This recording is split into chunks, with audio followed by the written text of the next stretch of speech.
Bueno, vamos a empezar ya. Ya lo estamos grabando y así se lo mandamos a Vale. Si es que mi mamá no se conecta hoy, se lo paso también ahí en el chat.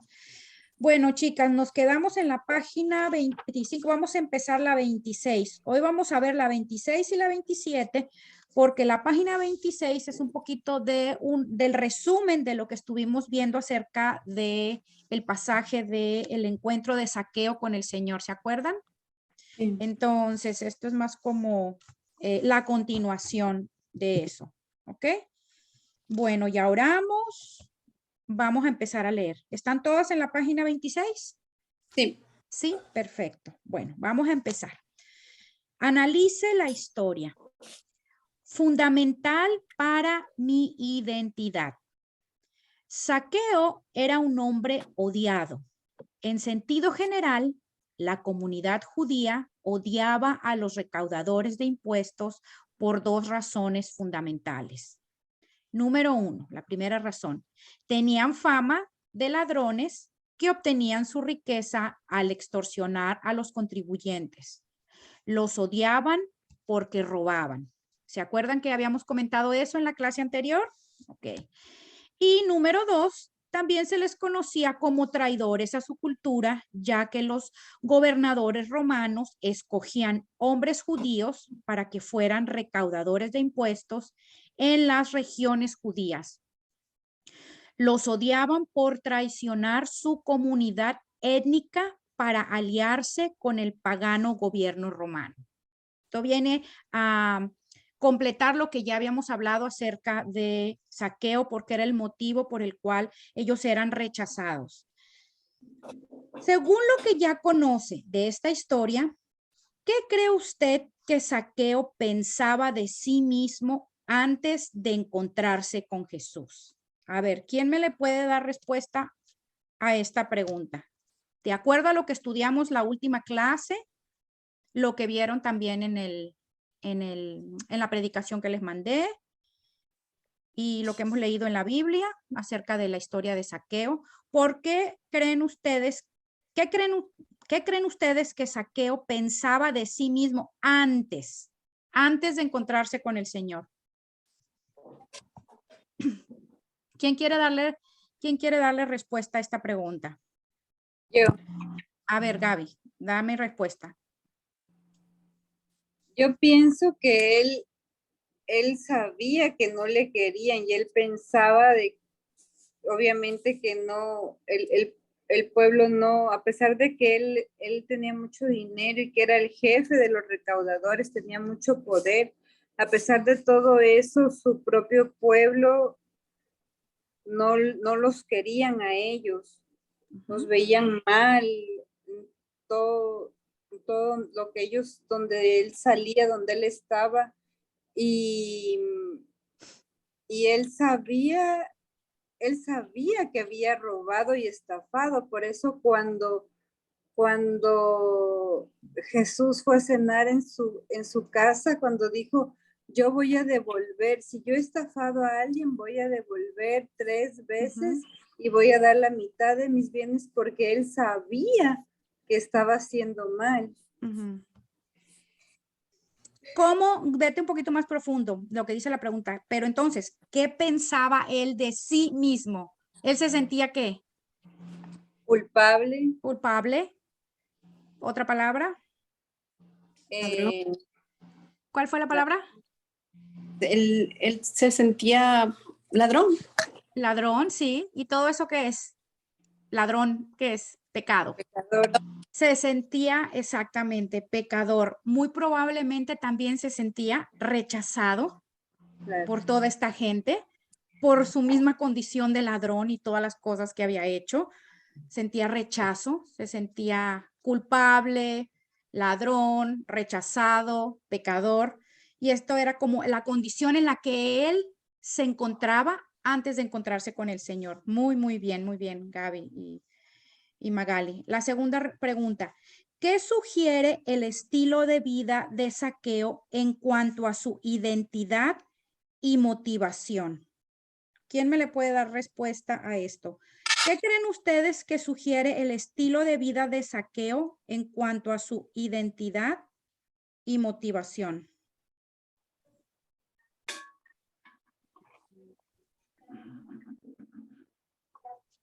¿Qué es lo que sugiere la vida de Zaqueo? O sea, la vida, perdón, yo. Sí, Elsa.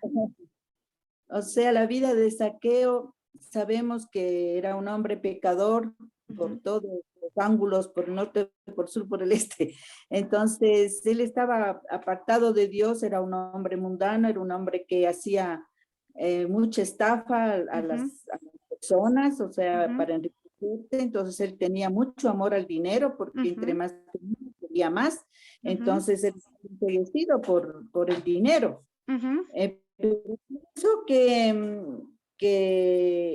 incluso él era jefe de algunos recaudadores. Entonces tenía un puesto alto y yo pienso que él estaba lleno de orgullo, de vanidad y millonario. Entonces pienso que él en su corazón también tenía esa necesidad de conocer a Jesús, porque a lo mejor él ya se sentía como que él quería experimentar otras cosas, o sea, en ese sentido, ¿no? De experimentar no solamente el dinero ni la posesión, sino otra situación. Entonces, por eso es que cuando él oyó de Jesús, quiso conocerle para ver qué es lo que Jesús le puede ofrecer, o él ofrecerle a Jesús, tal vez en ese sentido, ¿no? Pero en cuanto a su identidad, porque la pregunta aquí es el estilo de vida que él tenía, ¿verdad? Que era un estilo de vida mala, ¿verdad? Pecadora, que es la manera en que llegamos todos a los pies de Cristo, que es de acuerdo a ese estilo de vida que él tenía, ¿qué identidad creen que él pudiera tener al estar haciendo todas esas barbaridades que hacía? ¿Cómo era la identidad de él? Y un pecador. De un pecador, exactamente, de un pecador. Eso es exactamente de lo que está hablando aquí. Cuando dice, ¿qué sugiere el estilo de vida de Zaqueo en cuanto a su identidad? Él se sentía pecador, que esa es la identidad que nosotros tenemos antes de llegar a los pies de Cristo, ¿verdad? Antes de llegar a los pies de Cristo, esa es la naturaleza del ser humano. Nuestra identidad es pecadora, pero cuando llegamos al encuentro con nuestro Señor Jesucristo y por fin tenemos ese encuentro maravilloso con Él, Él nos cambia esa identidad. Él nos da una nueva identidad de ¿qué? De hijos. Llegamos a ser hijos de Dios, ¿verdad? Llegamos a ser perdonados por Él a través del sacrificio que Él hizo en la cruz. Llegamos a ser justificados, que ya eso lo vimos unas clases anteriores. ¿Se acuerdan que hablamos de la justificación y de varios términos teológicos que les estuvimos viendo varias veces para que se recordaran? ¿Sí? Eso es entonces la nueva identidad que el Señor nos da cuando llegamos a sus pies. ¿Ok? A eso se refiere la perfecta, espectacular la respuesta, Elsa. Perfecto. Vamos a continuar. Zaqueo siempre había sido odiado. Lo que hizo que cambiara fue la nueva manera de verse a sí mismo que Jesús le dio. ¿Ven? Aquí está asintiendo lo que ya hablamos. El Señor vino a darle una nueva identidad, que es lo mismo que ha pasado con nosotros. Él fue amado y aceptado por Cristo, ¿verdad? Denme un segundo que mi gata está rasguñando la puerta. Ya, mamita, salte, no estoy molestando. Mis gatos como que molestan cada vez que nos reunimos, parece que supieran, ¿no? Ok, entonces, continuamos. Lo que hizo que cambiara fue la nueva manera de verse a sí mismo que Jesús le dio. Eso es lo que el Señor nos ofrece, una nueva identidad. Él fue amado y aceptado por Cristo. ¿Por qué? Porque lo que hablamos hace rato, él se sentía rechazado por su mismo pueblo, odiado también por su misma gente, por su raza. Y sin embargo, el Señor, viéndolo, conociendo el estado de pecado en el que él vivía, aún así, el Señor lo aceptó, lo limpió, lo llamó, le dio salvación, le dio vida eterna. Y es exactamente lo que el Señor hace con cada una de nosotras como sus hijas y con cada uno de sus hijos, ¿ok? El Señor nos ama y nos acepta tal cual como estamos. Continuemos entonces leyendo. Del mismo modo, cuando nos convertimos en cristianos, Jesús nos redefine a medida que Él se convierte en lo más importante de nuestra identidad y de la manera en que nos vemos.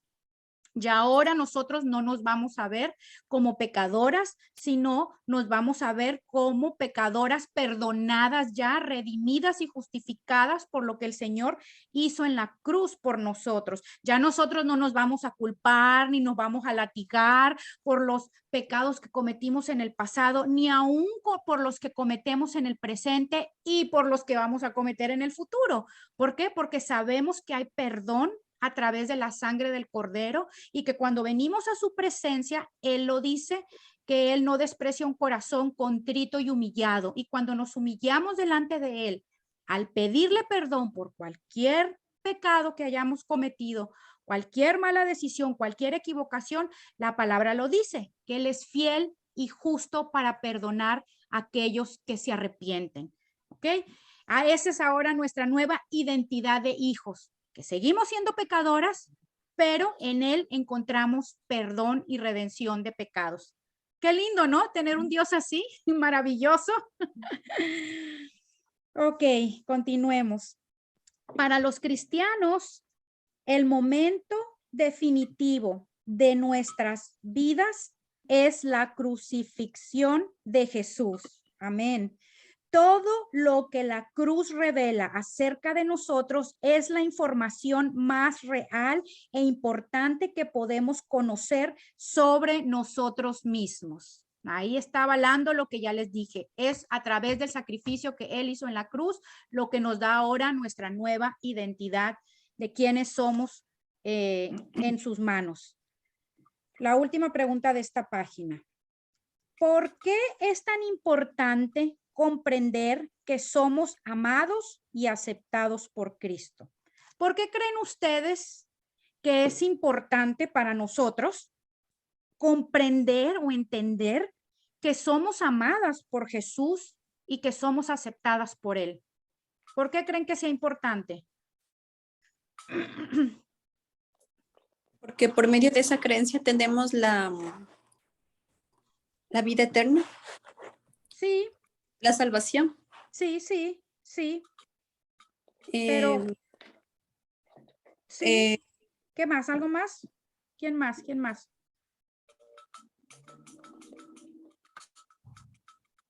Bueno, miren, acuérdense, el ser humano tiene una necesidad, una suprema necesidad de ser amado y aceptado. Esa es la naturaleza del ser humano. Queremos ser aceptados, queremos ser amados, ¿ok? Es a través del pecado que entró al ser humano desde el jardín del Edén, desde Génesis 3, que ya todas lo leyeron, que ahí cambió nuestra naturaleza. Originalmente se supone que el plan de Dios no fue que el ser humano muriera, ¿cierto? La paga del pecado es muerte, dice la palabra. Dios no quería que nosotros pecáramos en el jardín del Edén, ¿verdad? Que el ser humano, que Adán y Eva pecara. Dios no lo quería. Entonces, pues nosotros no íbamos a tener ese deseo de ser amados y aceptados porque no iba a haber pecado en nosotros. Cuando entra el pecado a la humanidad, es cuando entonces el ser humano siente esa necesidad de ser amado y de ser aceptado. Todos, todas ustedes, yo, todos los seres humanos en el planeta tenemos la necesidad, aprendan esto, chicas, de ser amados y de ser aceptados, ¿ok? Porque el mismo pecado en nosotros ya no te estoy escuchando. Es lo que nos hace. Adri, ¿escuchas? Entró Adri. Hola, sí, perdón, ¿me escuchas? Okay. Sí, te escuchamos. Sí escuchas, ¿verdad? Sí. Tú, ok, perfecto. Entonces, todos tenemos esa necesidad de nuestra naturaleza, de ser amados, de ser aceptados, ¿ok? Desde bebés sentimos el rechazo y el querer ser aceptados. Desde bebés nos ponen límites, estamos gateando y nos ponen barreras, nos ponen límites. Desde que estamos chiquitos en el jardín de niños, ¿Qué es lo que? Ay, a la bonita rubiecita de ojos azules la ponen enfrente en el baile para el Día de las Madres y al más feíto lo ponen atrás. Cuando hay que hacer el cuadro de honor, a los que tienen unas notas altas son las que van a aparecer en el cuadro de honor y a las personas que no tuvieron notas tan grandes son las que van a estar atrás. En los concursos de belleza tiene que ser la más bonita, la más delgada, la modelo. Todo este mundo está lleno de rechazo y de diferencias y todo eso hace que en nosotros haya una necesidad de ser aceptado desde niños. Eso viene desde que nacemos, llegamos a este mundo y nos sentimos rechazados y sentimos esa falta de amor. Los niños crecen sin mamá y papá porque a raíz del pecado, el papá y la mamá tienen que salir a trabajar para poder traer sustento a la casa. Ese no era el plan de Dios. ¿Se acuerdan que ese no era el plan de Dios? Dios había proveído absolutamente todo. Sin embargo, ahora el niño queda solo en casa, los niños quedan solos en casa, cuidados por nanas, sirvientas, babysitters. Y entonces el niño siente que la mamá llega cansada, el papá también del trabajo, y no pasan tiempo con ellos y sienten que sus padres no los aman, que los tienen abandonados. Y todo eso va día tras día, momento tras momento, etapa tras etapa, y todo eso va formando en el ser humano ese sentimiento de rechazo y de querer ser aceptado. Por eso es que los seres humanos también actuamos a veces así, sobre todo nosotras, las mujeres también, cuando empezamos en la adolescencia a tener novios, el rechazo que sentimos también por el novio, rechazo después con los maridos, después rechazo con los hijos, la falta de amor, el desamor con las parejas. Todo es una vida de rechazo y de falta de amor en el ser humano. Y como les dije, se lo vuelvo a repetir, todo eso es ocasionado por el pecado que entró a la humanidad. Entonces, la pregunta aquí es, ¿por qué es tan importante comprender que somos amados y aceptados por Cristo? ¿Verdad? Porque tenemos esa necesidad humanamente de ser amados y de ser aceptados. Y luego encima, pecadores, con mayor razón, ¿verdad? Todo lo que hacemos está mal, todo nos trae culpa, tenemos una conciencia que nos hace analizar lo que hicimos mal o lo que estamos haciendo mal. La respuesta correcta es para que se llenen nuestros anhelos más profundos, porque como hay esa necesidad en nosotros de ser amados y de ser aceptados, es importante sentirnos amadas y aceptadas por Cristo para que ese anhelo que tenemos se cumpla, ese anhelo profundo se cumpla en nuestros corazones. Nos sintamos por fin aceptadas, a pesar de que soy feíta, a pesar de que no soy la modelo de Victoria's Secret, a pesar de la mentira que eché ayer, a pesar de todo lo que hice en mi pasado, a pesar, Cristo me ama. Cristo se dio en la cruz por mí, por mis pecados. Él así, tal cual como soy y como estoy, de la raza étnica que sea, gordita, flaquita, alta, chaparrita, pequeña, como sea, así Dios me ama, pecadora, y con todas las faltas que tenga en mi vida, así el Señor me ama. Y entonces es importante que nos sintamos amadas y aceptadas por Él para poder llenar ese anhelo profundo en nuestro corazón. ¿Ok? Esa sería la respuesta específica correcta. ¿Ok? Bueno, vamos a pasar ahora a la página 27, chicas. ¿Quedó bien explicado eso? ¿Entendido? ¿Sí? Sí. Perfecto. Ok. Ahora, página 27. Lo más importante de lo que hago. Es el título de esto. Jesús también debe ser lo más importante en lo que hacemos. Él pone todo lo demás en la vida en el lugar adecuado. La historia de Zaqueo muestra que solo existe una posición que Cristo ocupará en la vida de una persona, la más importante. Esa es la posición que va a tener Cristo siempre en la vida de cualquiera de nosotras. Es la más importante. Cuando Jesús se convirtió en lo más importante para Zaqueo, se nos muestra que esto alteró de manera dramática sus actos en dos áreas, las personas y el dinero. ¿Sí se acuerdan? Lo que hablamos hace rato también y la vez pasada, una vez que el Señor llegó a la vida de Zaqueo, la vida de Zaqueo fue alterada y aquí nos explica que en dos áreas, en las personas y el dinero, que creo que lo compartió Gaby, de que él ofreció remunerar, ¿verdad? Todo lo que había hecho a las personas y aún hasta darles plata. Si algún mal les había hecho, restituirlo. Debido a que Jesús era ahora lo más importante, la manera en que Zaqueo trataba ahora a las personas y al dinero seguía el ejemplo de Jesús. O sea que Zaqueo cambió. Cuando el Señor Jesucristo viene a nuestras vidas, nos las acomoda, nos acomoda nuestras prioridades y empieza a haber un cambio en nosotros, ¿ok? Y debemos de seguir el ejemplo de Jesús. Debe de haber un cambio positivo en nuestras vidas. Como cristianos, tenemos que abordar cada área de nuestra vida con la intención de alinearla con Jesús, ¿ok? Esa es la meta. Cada área en nuestra vida que le rendimos al Señor, que le entregamos al Señor, tenemos que alinearla con el Señor o con la palabra, ¿ok? Vamos a leer la primera pregunta. ¿Cuál es la parte más difícil de esta reestructuración? Porque lógicamente tiene que haber una reestructuración, ¿cierto? Como el Zaqueo. Zaqueo reestructuró toda su vida. Llegó el Señor a su vida y la empezó a reestructurar ahí mismito, ¿verdad? Con todos los cambios que él empezó a hacer. Ahora, la pregunto otra vez, ¿cuál es la parte más difícil de esta reestructuración? Cuando nosotros recibimos al Señor y lo empezamos a poner como primero en nuestras vidas, ¿ok?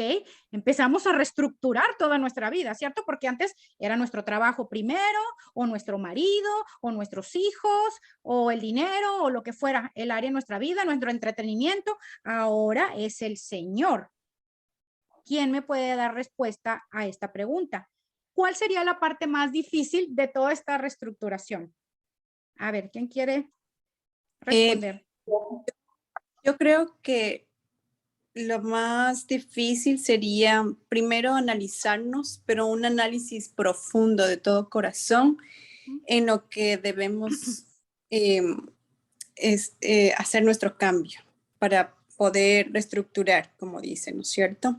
Pero llegar a ese autoanálisis yo creo que es difícil, porque a veces no nos vemos con profundidad nuestra. Okay. Esa es buena respuesta, Magali, súper buena. Sí, el análisis, porque no lo vemos, ni siquiera vemos que estamos poniendo otras cosas antes que al Señor, ¿verdad? O que estamos cometiendo algún pecado o algo está mal en nuestras vidas que no le hemos rendido todavía al Señor. Sí, lo más difícil es como encontrarlo, descubrirlo, ¿verdad? Encontrarlo. Muy buena respuesta. Es buena respuesta. ¿Alguien más quiere agregar algo más a eso? Yo. Adri. Yo creo que después de que uno ya empieza a conocer más a Dios, Él le va pidiendo a uno que uno cambie cosas. Entonces ahí viene la reestructuración y es difícil cambiarlas porque tú llevas 20, 30, 40 años viviendo de una manera. Y, claro, entonces digamos que toda tu vida ha sido mentirosa y de repente te encuentras con que el padre de la mentira es el diablo y tú ves cómo así, o sea, yo soy hija del diablo, ¿qué es esto? Entonces como que te cae el 20 y dices, o sea, tengo que dejar de mentir, tengo que reestructurar eso. Sí, o no sé, eres infiel. ¿Cómo así ahora tengo que serle fiel solo a mi esposo? O sea, no es lo que sea, ¿no? Yo creo que es lo más difícil. Tienes que morir a ti mismo para dejar que Jesús sea el que ahora viva, ¿no? Que uno se vuelva como un tubo, como un instrumento de que uno sea como su robot, por decirlo así, pero uno lo hace por amor ¿no? Y con todo el gusto, porque entre más robot eres y entre más te dejas usar por él, más te bendice, aunque eso no es lo que buscamos, pero es inevitable. Entonces, la reestructuración, yo creo que es esa, el dejar de vivir como has vivido siempre. Sí, sí, sí. O sea, eso sería lo difícil, porque la pregunta es, ¿cuál es la parte más difícil? Esta también está buena la respuesta a lo que dijiste, el tiempo. También el tiempo que lo que dijo Magali estuvo buenísimo, lo que tú dijiste también tú, buenísimo, porque el tiempo que has estado haciéndolo y ahora de repente te encuentras con, ¿qué es esto? A ver, espérenme. Ahora tengo que, claro, y el cambiar, ¿verdad? El empezar a cambiar y a buscar una vida de santidad. Buenísima la respuesta, Adri, buenísima también. Las dos muy buenas respuestas. Vamos a leer la segunda pregunta. ¿Cuál es la parte más liberadora de abordar la vida con esta nueva perspectiva? ¿Qué sería la parte más como liberadora de abordar ahora la vida con esta nueva perspectiva? Ahora ya mi vida, ahora como dice un versículo, que ya no vivo yo, sino Cristo vive en mí. ¿Cuál sería la parte más liberadora de empezar a tener una vida donde el Señor es el primero? Exacto. Bueno, ahí sí me gustaría contestar esta, porque yo creo que esa parte liberadora, increíble, porque desde ya es como que siento que le das prioridad y le das toda la razón y todo, y mejor dicho, le pones todo tu pensamiento y lo que tú quieres a Dios y no tú, no uno mismo, porque uno es como que, yo voy a hacer esto, el ego, yo.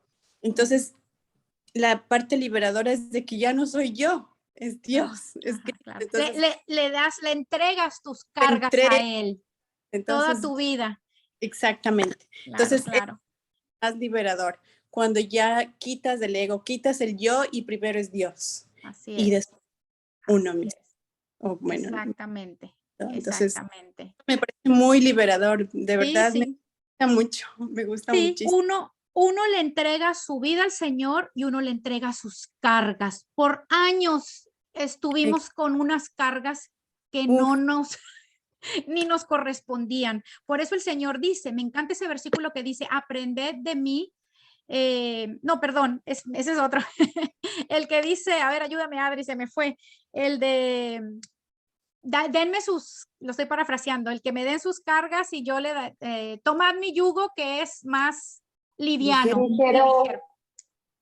Más liviano y ligero, exactamente. Nosotros que nos debe ayudar.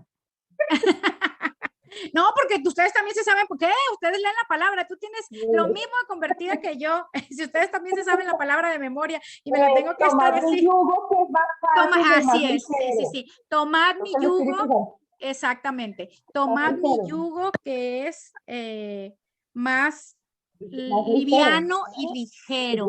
Exactamente. Tomad mi yugo que es más liviano y ligero. Exactamente. Claro, porque traemos unas cargas en la vida. ¿Qué más liberador que entregarle todos mis problemas al dueño de este universo?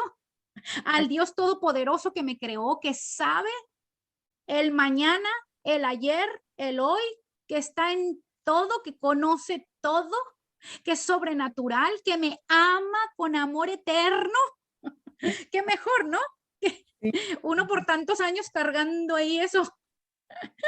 Cuando ya uno le suelta todo, su trabajo, su matrimonio, sus hijos, su vida financiera, sus sueños, sus anhelos, sus preocupaciones, sus temores. ¿Cuántos temores no tenemos los seres humanos? El ser humano vive con temores. Imagínense nada más entregarle esas áreas a él. Qué descanso, ¿no? Qué liberador, sí. Súper liberador. Yo es la parte que yo todavía no puedo entender, cómo una persona atea.